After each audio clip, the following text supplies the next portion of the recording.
করেন, কোরআন শরীফ তেলাওয়াত করেন, 5 ওয়াক্ত নামাজ কাজা করেন না, 2 বেলা কোরআন শরীফ, 2 বেলা জিকির, 5 ওয়াক্ত নামাজ, কোরআন শরীফ তেলাওয়াত করেন। বিসমিল্লাহির রহমানির রহিম বললে রোগ সারে কেন? এটা বিজ্ঞান আবিষ্কার করছে এতদিন পরে। সুবহানাল্লাহ। বিসমিল্লাহির রহমানির রহিম জোর সংখ্যা না, বেজোর সংখ্যা। 19টা অক্ষর আছে বিসমিল্লাহির রহমানির লিখতে। হাতের এখানে 19টা হাড় আছে, এই হাতে 19টা হাড় আছে। এই হাতে লেখা কত? 18। এই হাতে লেখা হলো 81। কত হইল?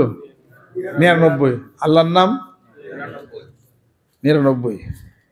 বুঝেন এই বিসমিল্লাহির কেন বলা হয় লাউলা তাসমিয়াতুল্লাহ হালাকাল বারিয়াতু? বিসমিল্লাহ পড়ুন বেশি বেশি করে, অসুখ বিসুখ সব হারিয়ে যাব। আল্লাহ 99টা নাম নেন, সুস্থ হয়ে যাবে।